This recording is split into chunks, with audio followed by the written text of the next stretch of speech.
హరే కృష్ణ. ప్రభుజీ మాతాయిస్ అందరికి కూడా దండోత్ప్రణం. నేటి గీతాయజ్ఞం కార్యక్రమానికి విచ్చేసిన భక్తులందరికీ స్వాగతం, సుస్వాగతం. ఈరోజు మనము భగవంతు యొక్క కృప వల్ల 5వ అధ్యాయము కర్మయోగము కృష్ణ భక్తి భావనలో కర్మ అనే అధ్యాయాన్ని ప్రారంభిస్తున్నాము. ఓం నమో భగవతే వాసుదేవాయ. ఓం నమో భగవతే వాసుదేవాయ. ఓం నమో భగవతే వాసుదేవాయ. శ్రీమద్ భగవద్గీత యథాతథము 5వ అధ్యాయము 1 నుంచి 5 శ్లోకాల యొక్క సారాంశము. యథార్థ దృష్టిని ఎవరు ఏ విధంగా పొందగలరు అనేది మనం చూద్దాము. అర్జున ఉవాచ సన్యాసం కర్మణం కృష్ణ పునర్యోగం చ శంససి యశ్రేయాయేతయోరేకం తన్మే బ్రూహి సునిశ్చితం.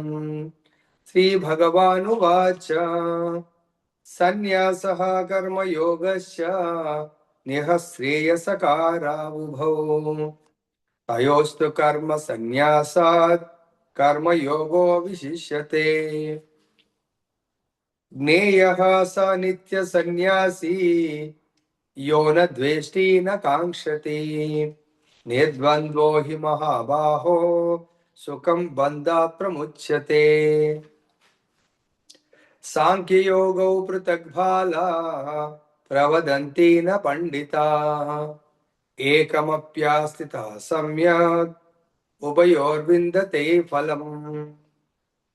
యా సాంఖ్యై ప్రాప్యతే స్థానం తద్యోగైరపి గమ్యతే ఏకం సాంఖ్యం చ యోగం చ యః పశ్యతి స పశ్యతి. తాత్పర్యం భాష్యం శ్రీల ప్రభుపాదుల వారు రచించారు. ఓం అజ్ఞానతిమిరాంధస్య జ్ఞానాంజనశలాకయా చక్షురున్మిలితం యేన తస్మై శ్రీ గురవే నమః. నమో ఓం విష్ణుపాదాయ కృష్ణప్రేష్ఠాయ భూతలే శ్రీమతే భక్తి స్వరూప దామోదర స్వామినితి నామినే. నమో ఓం విష్ణుపాదాయ కృష్ణప్రేష్ఠాయ భూతలే శ్రీమతే భక్తి వేదాంత స్వామినితి నామినే. నమస్తే సరస్వతీ దేవి గౌరవాణి ప్రచారిణి నిర్విశేష శూన్యవాది పాశ్చాత్య దేశధారిణి. జయ శ్రీ కృష్ణ చైతన్య ప్రభు నిత్యానంద శ్రీ అద్వైత గదాధర శ్రీవాసది గౌర భక్త వృంద. హరే కృష్ణ కృష్ణ కృష్ణ హరే హరే హరే రామ రామ రామ హరే హరే. जय बोलो ग्रंथराज श्रीमद भगवदगीता की जय. श्री श्री राधा रमन लाल की जय. जगन्नाथ बलदेव सुभद्रा महारानी की जय. गौर निताय भगवान की जय. जगत गुरु श्रील प्रभुपाद की जय. जय श्रीपाद गुरु महाराज की जय. ఈ 5వ అధ్యాయము కర్మయోగము కృష్ణ భక్తి భావనలో కర్మ ఎలా చేయాలి అనే దాని గురించి ఈ అధ్యాయం వివరిస్తుంది. దీనికి మొదటి శ్లోకము అర్జునుడు భగవంతుణ్ణి ప్రశ్నలతో ప్రారంభమైంది. ఏమని ప్రశ్నిస్తున్నారంటే, ఓ కృష్ణ, నీవు నన్ను కర్మ త్యాగం చేయమని చెప్పావు, ఇప్పుడేమో భక్తితో కూడుకున్నటువంటి కర్మని చేయమని ఉపదేశిస్తున్నావు. ఈ రెండిట్లో మరి లాభదాయకమైంది నాకు బోధించండి, వివరించండి అని చెప్పేసి అర్జునుడు భగవంతుణ్ణి వేడుకుంటున్నారు. సో దీంట్లో భాష్యంలో మనకు చెప్తున్నారు, కర్మ త్యాగం చేయమన్నారు అంటే దీంట్లో ముఖ్యంగా ఈ 5 శ్లోకాల సార్ యథార్థ దృష్టి అంటే మన దృష్టి లోపం ఉండకూడదు అన్నట్టు. భగవంతుడి యొక్క కథామృతం వింటున్నప్పుడు ఎవరైతే కథ శ్రవణం చక్కగా చేస్తారో వాళ్ళు చక్కని దృష్టి అంటే భగవద్ దృష్టి పొందగలుగుతారు. మనకు కూడా భౌతికంలో కూడా ఎవరన్నా ఏదైనా పిలుస్తూ ఉంటే చక్కగా వినలేదనుకోండి, మనం స్పందించము. కాబట్టి ఇక్కడ భగవంతుడి యొక్క దృష్టి మనకు రావాలి చక్కని శ్రవణము చేయాలి. దేని గురించి?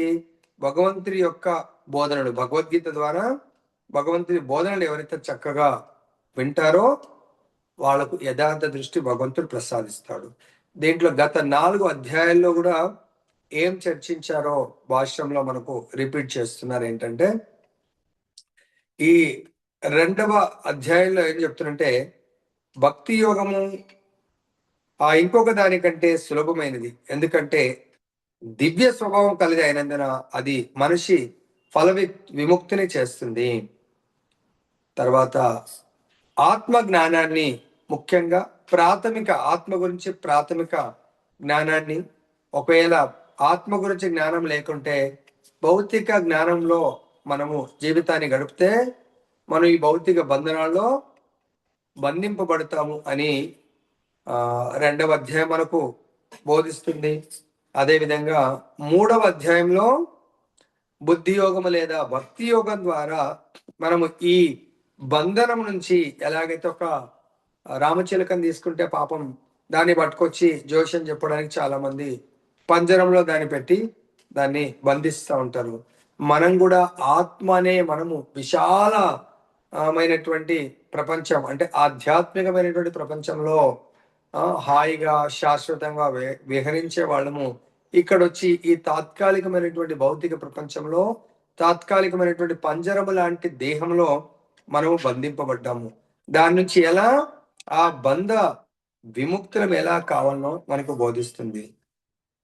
అంతేకాకుండా 4వ అధ్యాయంలో ఏం చెప్తుంది?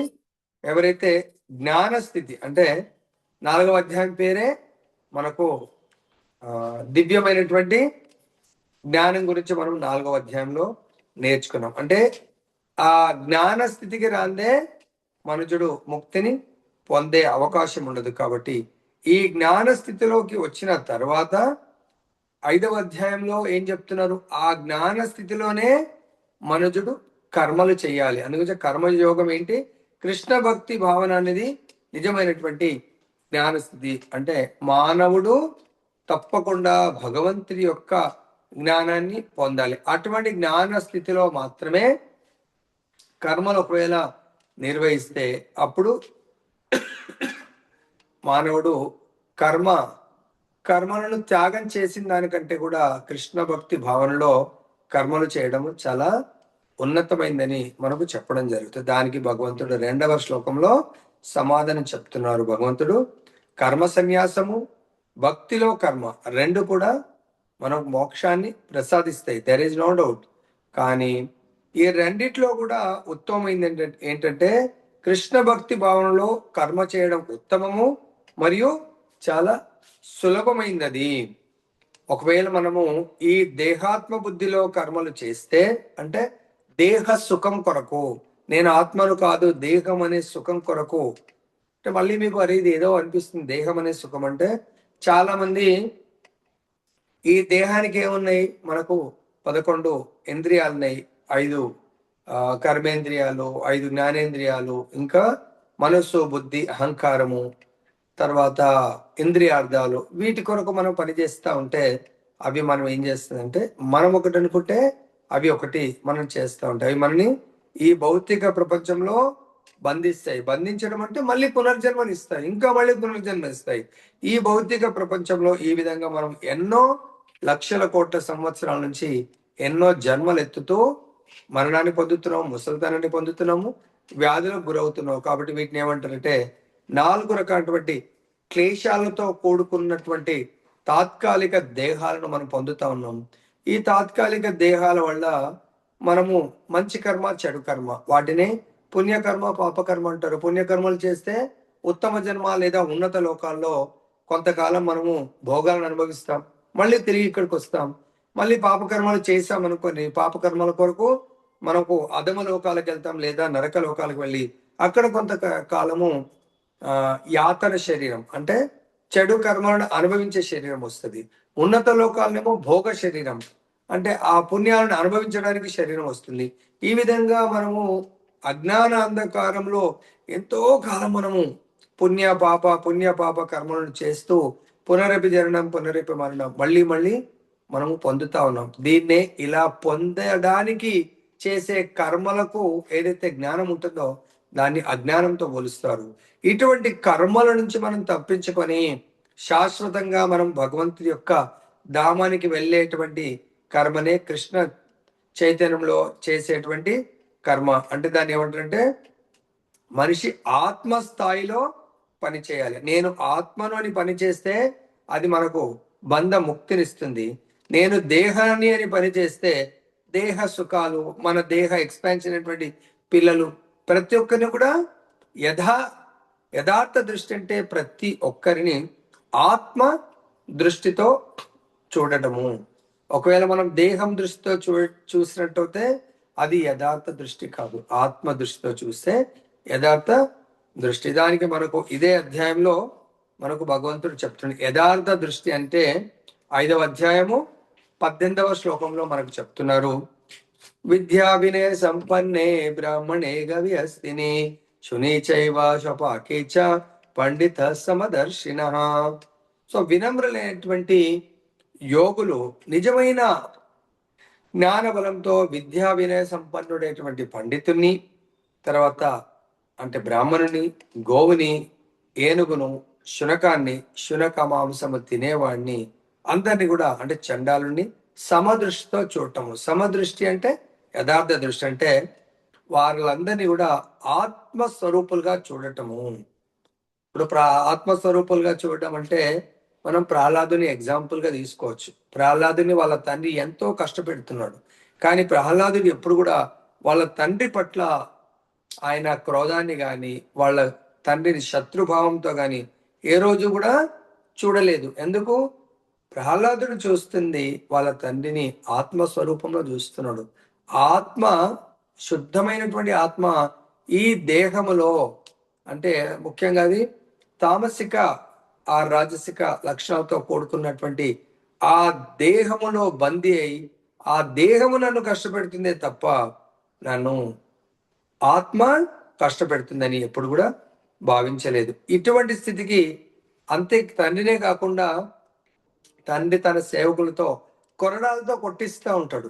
వాళ్ళని కూడా ఎప్పుడు ద్వేషించలేదు, వాళ్ళని కూడా ఎప్పుడు ప్రహ్లాదుడు నిందించలేదు, వాళ్ళని కూడా శత్రుభావంలో చూడలేదు.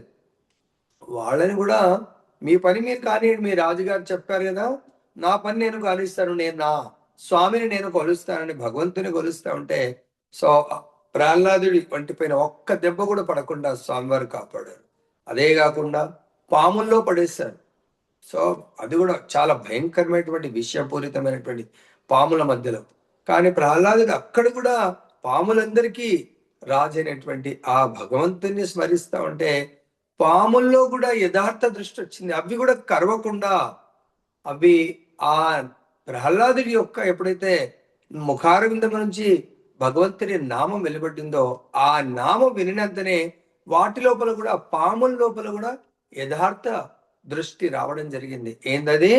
అవి కూడా ప్రహ్లాదుని ఆత్మ వాటిని తనంతట తానుగా సర్పం అనేది మర్చిపోయి తాను ఆత్మస్వరూపము, ప్రహ్లాదుని కూడా ఆత్మస్వరూపం అన్నప్పుడు మన అందరం కూడా భగవంతుని యొక్క అంశలమని అటు గుర్తు తెచ్చుకొని అవి కూడా ప్రహ్లాదుని ఏమీ చేయలేవు. ఇదే విషయము కలియుగంలో కూడా చైతన్య మహాప్రభు బృందావనకు వెళ్తున్నాడు కొంతమంది భక్తుల్ని తీసుకొని.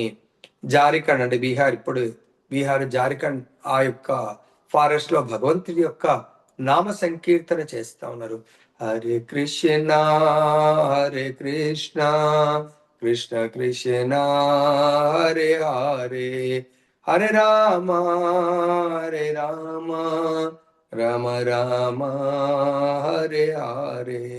భగవంతుడు అందరి భక్తులతో కలిసి నామం చేసుకుంటాం, బిగ్గరగా నామం చేస్తూ ఉంటే ఆ క్రూర మృగాలు ఉండేటువంటి ఆ అరణ్యంలో జంతువులన్నీ కూడా పరిగెత్తుకుంటూ వచ్చాయంట. అంటే భగవంతుడి నామం ఎప్పుడైతే విన్నాయో అవి యథార్థ స్థితికి అంటే యథార్థ దృష్టి అంటే మేము ఆత్మస్వరూపులము అనే భావనకు వచ్చేసి ఆ ఆత్మస్వరూపుల యొక్క డ్యూటీ ఏంటంటే భగవంతుడి యొక్క నామము స్వయం భగవంతుడు కీర్తన చేస్తున్నాడు కాబట్టి అవి కూడా శత్రుత్వాన్ని అంటే పులి, జింక, సాధు జంతువులు, క్రూరముగాలు అన్ని కూడా వాటి భౌతిక స్థితిని మర్చిపోయి ఆధ్యాత్మిక స్థితి యథార్థ స్థితికి వచ్చి అవి ఆలింగనం చేసుకుంటూ డ్యాన్స్ చేస్తా ఉన్నాయంట. ఇవి ఈ యొక్క యథార్థ స్థితి కేవలము ఎప్పుడు సాధ్యమవుతుంది? కృష్ణ భక్తి భావంలో కర్మ అది కామ్య కర్మ స్థాయిలో కాకుండా పూర్ణమైనటువంటి జ్ఞాన స్థాయిలో ఎవరైతే చేస్తారో అప్పుడు వాళ్ళు యథార్థ స్థితికి సులభంగా రాగలుగుతారు. అంతేకాకుండా ఇక్కడ మనకేం చెప్తున్నారంటే భగవంతుడు కృష్ణ భక్తి భావం లేకుండా కేవలము కామ్య కర్మల పరిత్యాగం బద్ధజీవుని హృదయాన్ని నిజంగా శుద్ధిపరచదు. చాలా మంది అంటే ఈ దేహ సుఖాల కొరకు అంటే ఇతరులకు అన్యాయం చేయకుండా చాలా మంచి చేస్తూ పని చేద్దాం అనుకుంటారు. కానీ ఈ దేహము కృష్ణ భక్తి భావనతో మాత్రమే శుద్ధి అవుతుంది. అదర్వైజ్ ఇది శుద్ధి కాదు.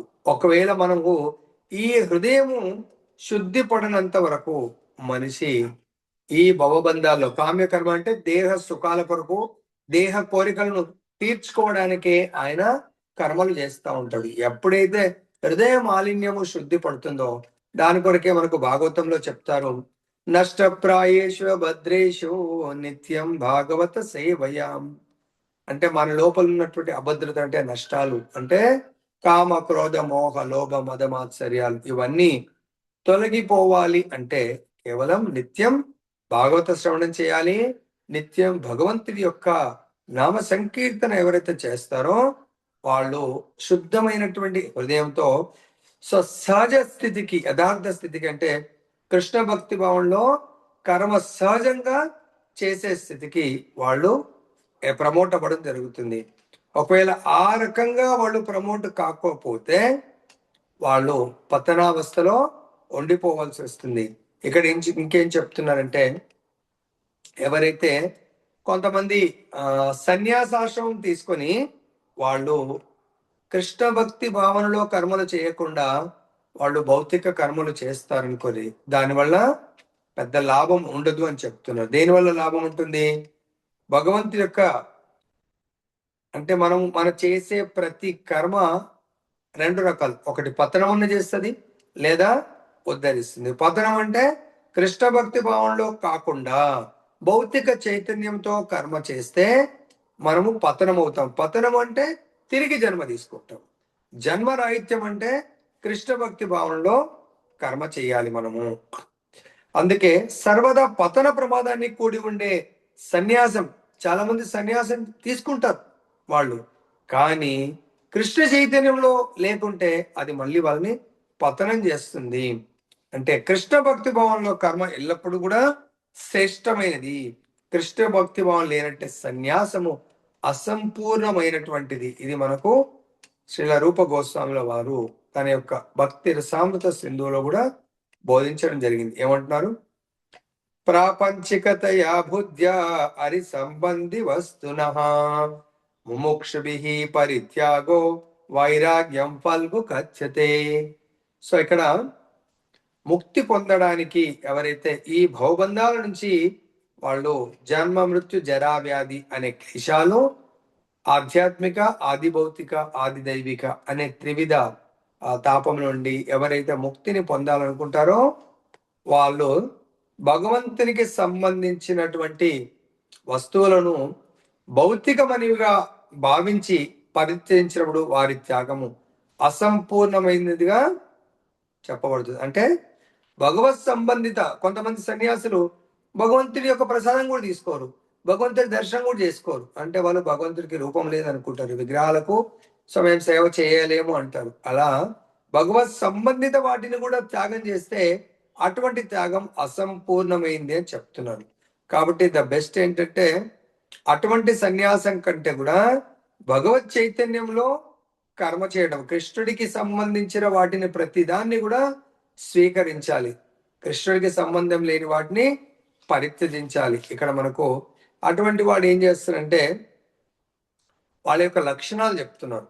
ఎవరివి? కృష్ణ చైతన్యంలో కర్మలు చేసేటువంటి అంటే కృష్ణ చైతన్యంలో ఉండేటువంటి వాళ్ళ లక్షణాలు ఏమున్నాయంటే ఆయన చేసే కర్మలు చేస్తాడు, దానివల్ల ఫలాలు వస్తాయి. ఆ ఫలాలను ఎప్పుడు కూడా అతను ద్వేషించడు. తర్వాత అతను ఏదో కోరి కర్మ చేయడు. ఆయన అర్థమైందా? అది తన ధర్మంగా కర్మ చేస్తాడు, అటువంటి వాడు నిత్య సన్యాసి అంటాడు. ఎవరైతే సన్యాస వేషం వేసి కృష్ణ చైతన్యంలో కర్మలు చేయకుంటే అతను నిత్య సన్యాసి కాదు. ఎవరైతే కృష్ణ చైతన్యంలో కర్మలు చేస్తూ కర్మ ఫలాలను ద్వేషించడు, కర్మ ఫలాల కొరకు కోరుకొని కర్మలు చేయడు, అతను నిత్య సన్యాసి అని భగవంతుడు అర్జునుడికి చెప్తున్నాడు. కాబట్టి అటువంటి వాడు ఎవరైతే నిత్యము కృష్ణ చైతన్యంలో అంటే భగవద్భక్తుడిగా ఉండేటువంటి వ్యక్తి ఈ ద్వంద్వాల నుండి విడిపడతాడు. ద్వంద్వాలంటే లాభ నష్టాలు, తర్వాత సుఖ దుఃఖాలు, ఇటువంటి ద్వంద్వాల నుంచి సుఖం వచ్చినప్పుడు పొంగిపోడు, దుఃఖం వచ్చినప్పుడు బాధపడు, లాభం వచ్చినప్పుడు అందరికీ విరవీగిపోతూ, నష్టం వచ్చినప్పుడు అరే నేను ఇంకా అన్నిటి కోల్పోయాను, ఇటువంటి ద్వంద్వాల నుంచి ఆయన విడిపడి భౌతిక బంధనాన్ని చాలా సులభంగా దాటగలుగుతాడు, ముక్తుడవుతాడని భగవంతుడు చెప్తాడు. ఎవరు? కృష్ణ చైతన్యంలో నిత్యము కర్మలు చేసేవాడు. ఆయన తన కర్మలు చెయ్యడమే తన ధర్మమని కర్మ చేస్తూ ఉంటాడు. దాని యొక్క ఫలాల గురించి చింతించడం, తర్వాత ఫలాలను కోరుకొని కూడా కర్మలు చేయడు. అటువంటి ఏమంటారు, భగవంతుని దివ్యమైన ప్రేమయుత సేవకు అంకితమైనటువంటి సన్యాసి. సన్యాసి అయినా కూడా అతను దేనికి అంకితం కావాలా? భగవంతుడి యొక్క దివ్యమైనటువంటి ప్రేమయుత సేవకు ఒకవేళ అంకితమైతే కృష్ణుడి సంబంధంలో తన సహజ స్థితిని ఎరిగిన కారణంలో జ్ఞానంలో పూర్తిగా యోగ్యుడై ఉంటాడు. అందుగురించే మనకు సన్యాసి తీసుకోక ముందు ప్రతి ఒక్కరు కూడా భగవంతుడి గురించి సంపూర్ణ జ్ఞానాన్ని పొందాలి. వితౌట్ జ్ఞానం అలా తీసుకున్నట్టు అయితే ఆయన పరిపూర్ణమైనటువంటి సేవ తను చేయలేడు, ఇతరులకు సేవ చేయించలేడు. అంటే దాని మీనింగ్ ఏంటంటే మనకు సంపూర్ణ జ్ఞానాన్ని పొందినప్పుడు యథార్థమైనటువంటి విషయాన్ని గ్రహించి ఇతరులకు భగవంతుడి గురించి సంపూర్ణ జ్ఞానాన్ని ఇవ్వగలుగుతాడు. శ్రీకృష్ణుడు పూర్ణుడని, తాను కృష్ణ అంశ అని అతనికి పూర్తిగా తెలుసు. ఎవరికి? భగవంతుడి యొక్క దివ్య జ్ఞానాన్ని ఎవరైతే పొందుతారో భగవద్గీత ద్వారా, భాగవతం ద్వారా, వాళ్లకు నేను మమైవాంశో జీవలోకే జీవభూత సనాతన, నేను భగవంతుడి అంశను, శాశ్వత అంశను అని వాళ్ళు భగవద్గీత ద్వారా తెలుసుకొని ఇతరులకు చెప్పగలుగుతారు. తర్వాత ఇంకా ఏం చెప్తున్నారంటే, అంశ అన్నప్పుడు గుణరీత్యా నేను భగవంతుడితో సమానము, పరిమాణ రీత్యా నేను భగవంతుడికి చాలా భిన్న. భగవంతుడు పూర్ణ పురుషోత్తరం, మనం ఆయన అందులో చిన్న అంశ. ఈ యొక్క జ్ఞానము, ఇటువంటి జ్ఞానం పరిపూర్ణమైనటువంటిది. అంశ పూర్ణానికి ఎప్పుడు కూడా సమానము కాలేదు. అర్థమైందా?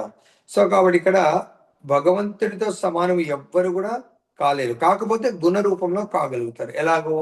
ఇప్పుడు సముద్రంలో ఎన్నో నదులు కలుస్తాయి. నదులు కలవక ముందు వాటర్ చాలా స్వీట్ గా ఉంటుంది. ఎప్పుడైతే నదిలో కలిసిపోయిందో అప్పుడు ఆ సముద్రంలో ఏ చివర తీసుకున్నా అది గుణ రూపంలో సేమ్ ఉంటుంది. ఒక డ్రాప్ తీసుకున్నా సాల్టీగా ఉంటుంది, కానీ ఈ డ్రాప్ సముద్రంతో సమానం అవుతుంది. అదేవిధంగా మనము సముద్రంలో ఒక డ్రాప్ ఎలానో భగవంతుడనే సంపూర్ణ వ్యాపకుడి లోపల మనం ఒక నీటి బిందువు లాంటి వాళ్ళము. కాబట్టి ఇక్కడ మనం ఈ విషయాన్ని తెలుసుకొని భగవంతుడి యొక్క నిత్య నిరంతరము ఆ పూర్ణ పురుషోత్తముడి యొక్క తృప్తి కొరకు మాత్రమే మనం ఎప్పుడైతే సేవ చేస్తామో అప్పుడు మనం మనసులో ద్వంద్వాలు అనేవి తొలగిపోతాయి. ఎందుకు? సపోజ్ దీనికి ఎగ్జాంపుల్ ఎట్లంటే, మనం ఒక కంపెనీకి పని చేస్తున్నాం, అది ఫైనాన్స్ కంపెనీ అనుకుందాం. ఆ ఫైనాన్స్ కంపెనీకి ఒక సంవత్సరం ఎన్నో కోట్లు లాభం రావచ్చు, ఇంకో సంవత్సరం కొంత నష్టం రావచ్చు. ఆ లాభ నష్టాలతో మనకు సంబంధం లేదు, మనము కేవలం ఆ కంపెనీలో ఒక చిన్న ఉద్యోగులము. అదేవిధంగా భగవంతుడు పూర్ణ పురుషోత్తముడి లోపల మనం చిన్న అంశ మాత్రమే. కాబట్టి ఈ అంశ యొక్క డ్యూటీ ఏంది? పూర్ణ పురుషోత్తముని సేవించడం మాత్రమే. ఎవరైతే ఆ విధంగా సేవ చేస్తారో అర్థం చేసుకొని వాళ్ళు జ్ఞానులు, ఎవరైతే ఆ విధంగా సేవ చేయలేరో వాళ్ళు అజ్ఞానులు. అందు గురించి ఇక్కడ చెప్తున్నారు, కేవలం అజ్ఞానులే భక్తి యోగం అంటే కర్మయోగాన్ని, తర్వాత ఈ భగవంతుడి యొక్క తత్వాన్ని, భౌతిక జగత్తు యొక్క విశ్లేషణాత్మకమైనటువంటి అధ్యయనాన్ని ఏమంటారంటే సాంఖ్యము. ఈ భక్తి యోగము సాంఖ్యము వేరు వేరు అని భావించే వాళ్ళు అజ్ఞానులు. ఈ రెండు ఒకటే ఫలితాన్ని ఇస్తాయి, రెండు ఒక్కటే భిన్నము కాదు అని భావించే వాళ్ళు పండితులు. వాళ్ళు నిజమైనటువంటి జ్ఞానులు. ఎందుకు? రెండుటి లక్ష్యం కూడా భగవంతుడు తెలుసుకోవటము, భగవంతుని సేవించడం. అర్థమైందా? ఈ యొక్క భౌతిక జగత్తుని కూడా ఏమంటారంటే ఆత్మ అంటారు. ఆత్మ అంటే పరం ఆత్మ. జగత్తులో మనం ఒక భాగం కాబట్టి పరమాత్మ, భగవంతుని పరమాత్మ అని బోధించడం జరుగుతుంది. కాబట్టి ఇక్కడ మనకు ఒక చెట్టుతో ఎగ్జాంపుల్ చెప్తున్నారు. ఎందుకంటే భక్తి యోగము అంటే ఫిజికల్ గా భగవంతుని సేవించడాన్ని, ఆ చెట్టు మూలానికి నీరు పోయడము, తర్వాత ఆ చెట్టు గురించి సంపూర్ణంగా అధ్యయనం చేయడాన్ని సాంఖ్యతత్వం అంటున్నారు. అంటే వేరే లేదు, మొత్తం కాన్సన్ట్రేషన్ అంతా కూడా ఈ భౌతిక జగత్తుని ఒక వృక్షంతో పోలిస్తే, ఆ వృక్షం ఏంటి? భౌతిక జగత్తు విష్ణు అనే వృక్షం గురించి స్టడీ చేస్తున్నాడు, స్వాధ్యయనం చేస్తున్నాడు. అది కూడా భగవత్ప్రీత్యమే, భగవంతుని తెలుసుకోవడానికి. ఎవరైతే ఆల్రెడీ తెలుసుకున్నారో వాళ్ళు భగవంతుని సేవిస్తున్నారు. ఆ భగవంతుని తెలుసుకోవడము, దానికే మనకు భాగవతంలో కూడా చెప్తారు, వాసుదేవ పరవేద, వాసుదేవ పరంతప, వాసుదేవ పరజ్ఞానం, వాసుదేవ పరాక్రియ. ఇలా భగవంతుడి గురించి ఎన్నో రకాలుగా, 8 రకాలుగా. వాసుదేవుడే పరమ జ్ఞానము, వాసుదేవుడే వేద అంటే అది కూడా జ్ఞానము, వాసుదేవుడి గురి ప్రీత్యమే క్రియ, వాసుదేవుడిని సంతృప్తి పరచడమే, వాసుదేవుని అర్థం చేసుకోవడము, వాసుదేవ పరాధర్మ, వాసుదేవ పరాంగతి. నిజంగా వాసుదేవుణ్ణి అంటే భగవంతుని సేవించడం అనేదే పరమధర్మము. సో ఆ సేవ వలనే మనము వాసుదేవుణ్ణి పొందగలుగుతాము అని మనకి ఇక్కడ సాంఖ్యయోగం అంటే ఆ విధంగా ఆత్మ, ఈ భౌతిక జగత్తు యొక్క విశ్లేషణాత్మకమైనటువంటి అధ్యయనం. అది కూడా ఇప్పుడు మనం ఇక్కడ భగవంతుడి గురించి చర్చిస్తున్నాము. ఇది అయిపోయిన తర్వాత భగవంతుడి యొక్క ఈ శాస్త్రాన్ని స్వాధ్యయనం చేస్తాం. స్వాధ్యయనం కూడా ఏమంటారు? ఒక విధంగా నవదా భక్తుల్లో శ్రవణం, కీర్తనం. అయితే భగవంతుడి యొక్క గుణగణాలను బోధించడము, లేకుంటే స్వాధ్యయనం, భగవంతుడి గురించి మనము ఆ శాస్త్రాలను చదవటము. So there is no difference. ఇది కూడా భగవంతుడి యొక్క సేవ కిందకే వస్తుంది. చరమ అంటే దీని యొక్క చరమ లక్ష్యం ఏంటంటే భగవంతుడి యొక్క సాంఖ్యయోగానికి, భగవంతుడి యొక్క భక్తి యోగానికి తేడా లేదు. కానీ ఈ విషయాన్ని తెలియని వాళ్ళు వీడికి ఇవి రెండు కూడా భిన్నమని అనుకుంటా ఉంటారు. కానీ మనందరం భగవంతుడి యొక్క బోధనను యాజ్ ఇట్ ఈస్ గా ఎవరైతే అర్థం చేసుకుంటారో వాళ్ళు యథార్థ దృష్టిని పొందగలుగుతారు. ఎలా అనేది 5వ శ్లోకంలో చెప్తున్నారు. విశ్లేషణాత్మకం అంటే దాంట్లో చాలా డీటెయిల్ స్టడీ అన్నమాట. ఈ భగవంతుడి యొక్క, ఆయన భగవద్గీతలో విరాట్ రూపాన్ని కూడా చూపించుతారు. భగవంతుడు తను భగవద్గీత 10వ అధ్యాయంలో 2 సృష్టిలు ఉన్నాయని చెప్తారు. ఒకటి ఆధ్యాత్మిక జగత్తు, 2 భౌతిక జగత్తు. అది 10వ అధ్యాయము. మనకు 8వ శ్లోకం ఒకవేళ చూసినట్టయితే దాంట్లో చెప్తున్నారు ఏమంటే, అహం సర్వస్య ప్రభవో మత్త సర్వం ప్రవర్తతే ఇతి మత్వా భజంతే మాం బుధ భావ సమన్విత. అంటే చూడండి, సాంఖ్య యోగం అంటే భగవంతుడి గురించి అంటే డీటెయిల్ గా ఇన్ డెప్త్ స్టడీ చేయడం. భగవంతుడు ఈ 2 సృష్టిలకు కూడా నేనే సృష్టికి కారణాన్ని, ఈ విషయాన్ని సంపూర్ణంగా ఎరిగినటువంటి వాళ్ళు ఎవరు తెలుసుకోగలుగుతారు? బుద్ధిమంతులు. వీళ్ళు తెలుసుకున్నారా లేదా ఎలా తెలుస్తుంది? ఈ తెలుసుకునే ప్రక్రియని సాంఖ్యయోగము. తెలుసుకున్న తర్వాత ఏం చేస్తారు? నన్నే సర్వానికి కారణుడు, నేనే సర్వంకు మూలమని తెలుసుకొని వాడు నా భక్తియుక్త సేవలో నెలకొని హృదయపూర్వకంగా నన్ను పూజిస్తారు. అంటే తెలుసుకునడాన్ని పూజించడానికి ఏమీ తేడా లేదు. భగవంతుడి గురించే తెలుసుకుంటున్నారు కదా, కాబట్టి దర్ ఈజ్ నో డిఫరెన్స్ అని చెప్తున్నారు అంటూ. ఇక్కడ విశ్లేషణాత్మకమైనటువంటి అధ్యయనం ద్వారా చేరే స్థానము భక్తి యోగం ద్వారా కూడా పొందబడుతుందని ఎరిగి, అందుకే ఆ అధ్యయనాన్ని, భక్తియుక్త సేవను ఒకే స్థాయిలో ఉన్నవిగా చూసేవాడు ఉన్నట్లుగా చూడగలుగుతాడు. దీనికి ఎగ్జాంపుల్ ఏం చెప్తారంటే, మనందరం కూడా 4 రకాలైనటువంటి దోషాలతో ఈ భౌతిక దేహాన్ని తీసుకున్నాం. ఏంటవి 4 రకాలైనటువంటి దోషాలు? ఏంటంటే మనకు ముఖ్యంగా ఈ దేహానికి ఇంపర్ఫెక్ట్ సెన్సెస్ అంటే అసంపూర్ణమైనటువంటి ఇంద్రియాలు నంబర్ 1. 2, మన ఇంద్రియాలే ఇంపర్ఫెక్ట్ కాబట్టి అవి ఏం చేస్తాయి? తప్పులు చేస్తా ఉంటాయి. 3 మోసం చేస్తా ఉంటాయి. 4 భ్రమకు లోనవుతాయి. అర్థమైందా? మోహానికి గురవుతాయి. కాబట్టి ఇక్కడ మనము మన ఇంద్రియాలే పర్ఫెక్ట్ అయినప్పుడు మనం చూసేది ఎలా పర్ఫెక్ట్ అండి? చూడలేము మనం. కాబట్టి ఇంద్రియాలంటే కళ్ళు, చెవులు, మనం వినేది కూడా పర్ఫెక్ట్ ఉండదు. కాబట్టి దీన్ని ఏం చేయమంటున్నాడు భగవంతుడు? ఫస్ట్ మన ఇంద్రియాలను పరిపూర్ణ స్థితికి తెచ్చుకోండి. లైక్ ఎగ్జాంపుల్ చెప్తారు ఆచార్యులు. మనం ఎడారిలో వెళ్తుంటే అక్కడ ఎండాకాలం, ఆ దూరం చూస్తూ ఉంటే అక్కడ నీళ్లు ఉన్నట్టు అనిపిస్తుంది. అక్కడికి వెళ్తే మళ్ళీ అక్కడ నీళ్లు ఉండవు. మరి మనం చూసింది కరెక్టేనండి? యథార్థ దృష్టి అంటే మనకు అక్కడ లేని ఉన్నట్టుగా అనిపిస్తుంది. సముద్రం ఒడ్డున ఇక్కడ నిలబడతాం మనం పొద్దున పూట సూర్యోదయం అప్పుడు. అక్కడ సూర్యుడు అక్కడ సముద్రంలోంచి వస్తున్నాడా అనిపిస్తుంది. అక్కడ ఆకాశం అక్కడ సముద్రానికి అక్కడ టచ్ అవుతుందా అనిపిస్తుంది. నిజంగా అది యథార్థ దృష్టి అంటే కాదు, అది ఫాల్స్ అన్నట్టు. మనం చూస్తుంది తప్పు. అక్కడికి వెళ్తే ఫ్లైట్ లో అక్కడికి వెళ్ళండి, సముద్రం ఇంకా పోతా ఉన్నట్టు అనిపిస్తుంది. ఆ ఎండ్కి వెళ్తే అప్పుడు సముద్రం ఆ ఎండ్ సముద్రం అంచు కనబడుతుంది, భూమి కనబడుతుంది, మళ్ళీ ఆకాశం అక్కడ కూడా ఇక్కడ ఎలా ఉందో అక్కడెక్కడో పైన ఉంటుంది, సూర్యుడు కూడా ఎక్కడో ఉంటాడు. కాబట్టి యథార్థ దృష్టి అంటే మనం అక్కడ వెళ్ళి చూస్తాం. అదేవిధంగా ఇక్కడ శాస్త్ర దృష్టి ద్వారా మనం దాన్ని తెలుసుకోవాలి. జీవితం యొక్క చరమ లక్ష్యం, నేను ఇక్కడ జన్మ తీసుకున్నాను, చర్మ లక్ష్యం ఏంటి? అతాతో బ్రహ్మ జిజ్ఞాస. నేనెవరు? ఈ భౌతిక ప్రకృతిలో నేను పుట్టాను, పెరుగుతున్నాను. సో అనుకోకుండా నాకు వద్దనుకున్న వ్యాధులు వస్తున్నాయి, వద్దనుకున్న ముసలితనం వస్తుంది, వద్దనుకున్న మృత్యు పాలవుతున్నాను. ఎందుకు? ఇది కారణం ఏంటి? మళ్ళీ మృత్యు పాలై ఎక్కడ వెళ్తున్నాను? మళ్ళీ ఎక్కడి నుంచి వస్తున్నాము? అసలు ఇదంతా ఎవరు నడిపిస్తున్నారు? దీనికి కారణం ఎవరు? ఇది ఈ యొక్క భౌతిక ప్రపంచం ఇలా ఎందుకు జరుగుతుంది? ఇది నిజంగా శాశ్వతమైందా, తాత్కాలికమైందా? మరి శాశ్వతమైందంటే ఇటువంటి సమస్యల నుంచి, ఇటువంటి బాధల నుంచి నేను అలా తప్పించుకోవాలి అని తాత్విక పరిశోధన యొక్క నిజమైన మన జీవితం యొక్క చరమ లక్ష్యం దీన్ని కనుక్కోవాలి. దీన్నే అతాతో బ్రహ్మ జిజ్ఞాస అంటారు. అంటే జీవితం యొక్క చరమ లక్ష్యము ఆత్మానుభూతి. నేను ఆత్మను, నేను దేహము కాదు అని తెలుసుకోవడమే నిజమైనటువంటి జీవితము యొక్క లక్ష్యము.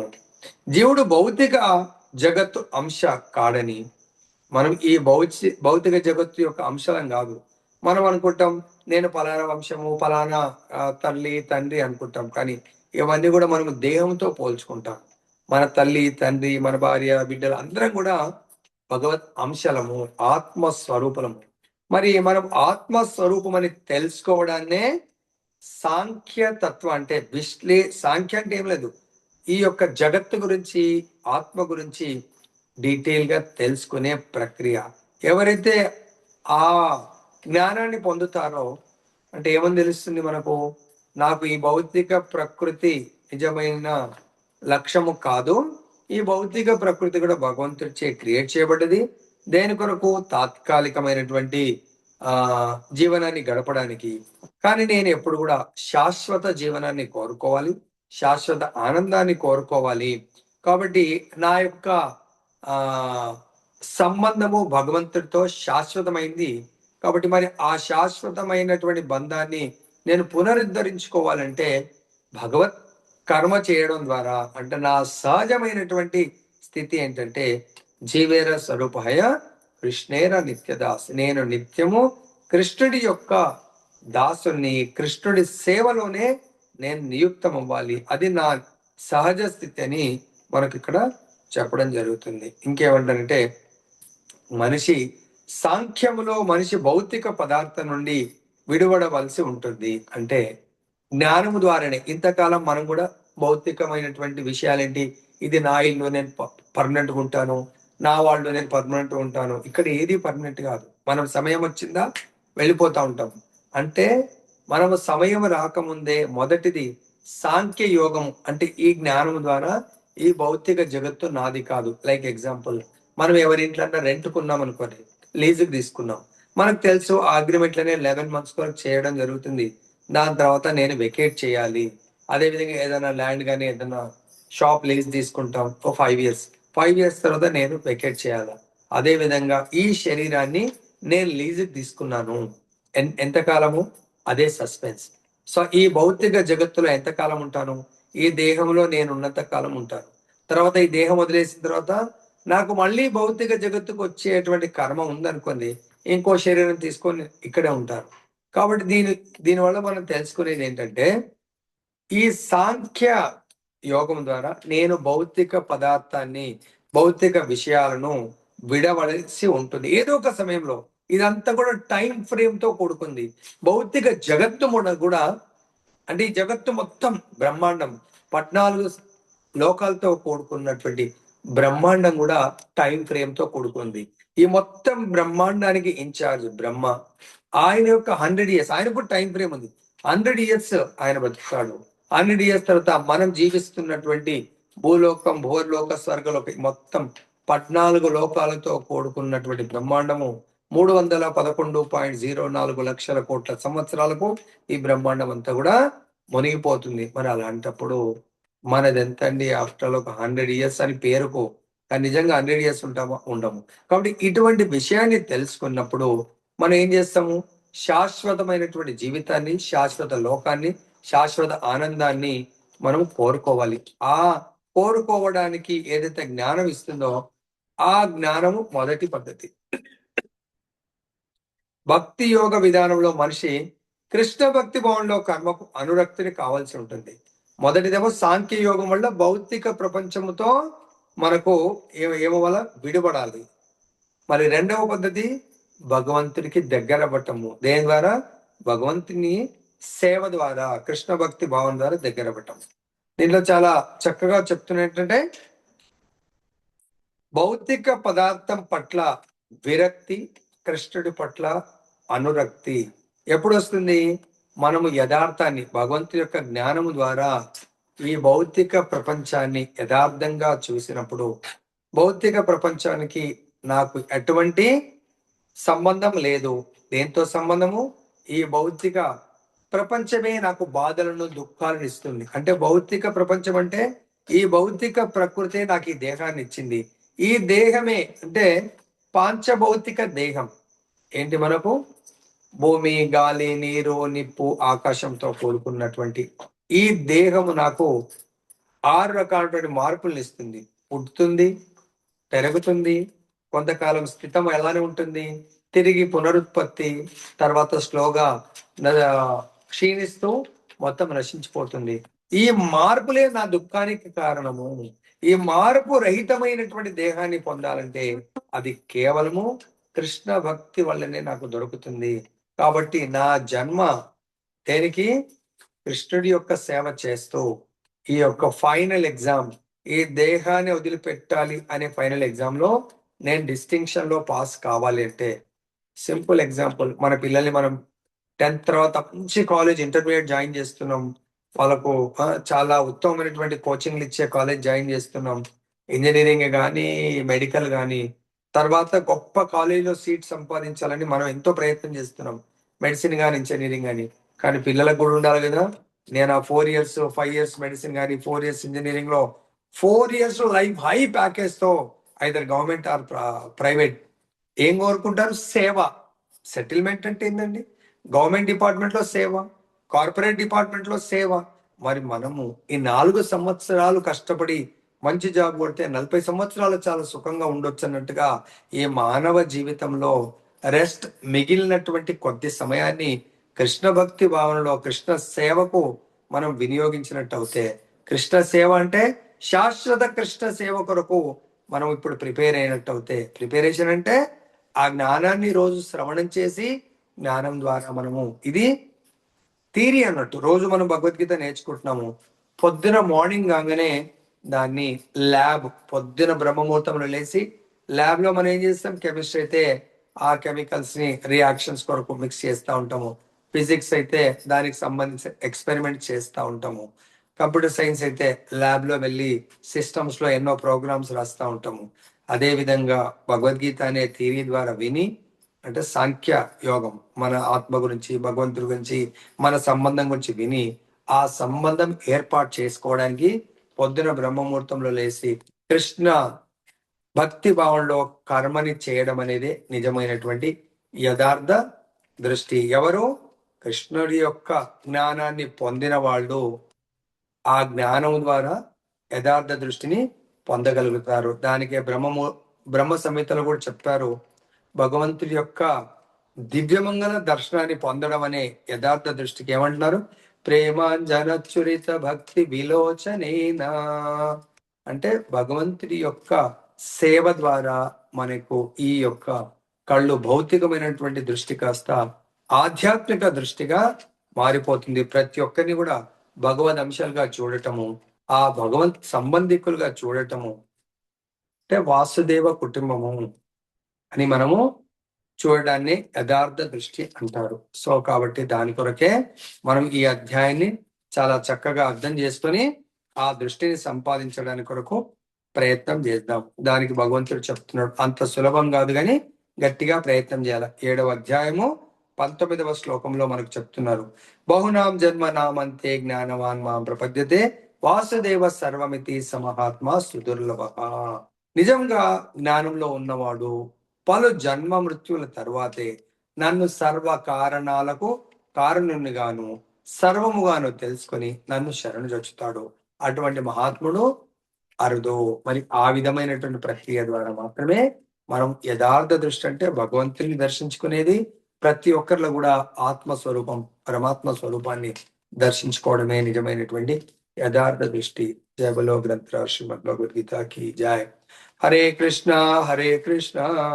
కృష్ణ కృష్ణ హరే హరే, హరే రామ రామ రామ హరే హరే.